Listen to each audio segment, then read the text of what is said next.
discussed about the adverb clauses of condition. Today we are going to start adverb clauses of comparison. यहाँ समझने वाली बात ये है कि तुलनात्मक क्रिया विशेषण उपवाक्य क्या होते हैं। इसमें आते हैं एज मतलब उतना, और एज माने जितना, उतना जितना। सेकंड है सो एज, उतना जितना।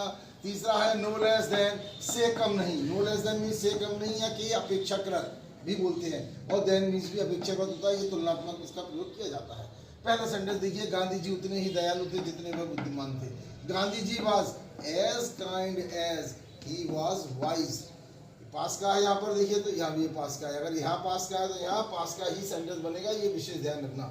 अगला देखिए, जहाँ तक उसकी ईमानदारी का सवाल है वह उतना ही ईमानदार है जितने तुम। As for as the question of his honesty is concerned, CONCERNED, concerned, he is as honest as you, वह उतना ही ईमानदार है जितने तुम।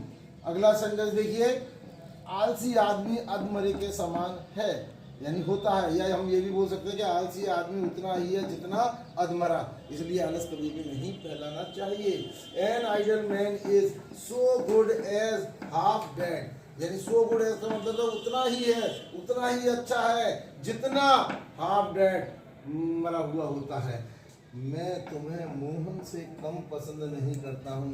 आई like you no less than, me से कम नहीं। मोहन से कम नहीं पसंद करता हूँ। तुम्हारे पापा तुमसे कम मेहनत नहीं करते हैं। योर फादर वर्क्स हार्ड, आपके पिता मेहनत करते हैं। नो लेस देन यू, आपसे कम नहीं। पिता को पैसा कमाने में बहुत मेहनत लगती है। लास्ट सेंटेंस देखिए कि महाराणा प्रताप शिवाजी की अपेक्षा अधिक बहादुरी से लड़े। महाराणा प्रताप फॉट, लड़ी, मोर ब्रेवली, अत्यधिक बहादुरी के साथ, देन शिवाजी, जितना कि शिवाजी भी ना लड़े, डिड। देखिए यहाँ पर हमने हेल्पिंग वर्ब खत्म कर दिया। हम यहाँ शिवाजी के बाद लिखते हैं वैसे क्या, फॉट, लेकिन जब हम आंसर देते हैं तो कई बार शॉर्ट का खत्म कर देते हैं। पास्ट इंडेफिनिट की वर्ब लगी हुई है डिड, आर्यभाषा में जो हेल्पिंग वर्ब होती है। तो यही सेंटेंस हमारा खत्म हो गया। हमें ये जरूरत नहीं है लिखने की कि Shivaji fought, Shivaji did. Okay, thank you, it's sufficient for you for today. Okay.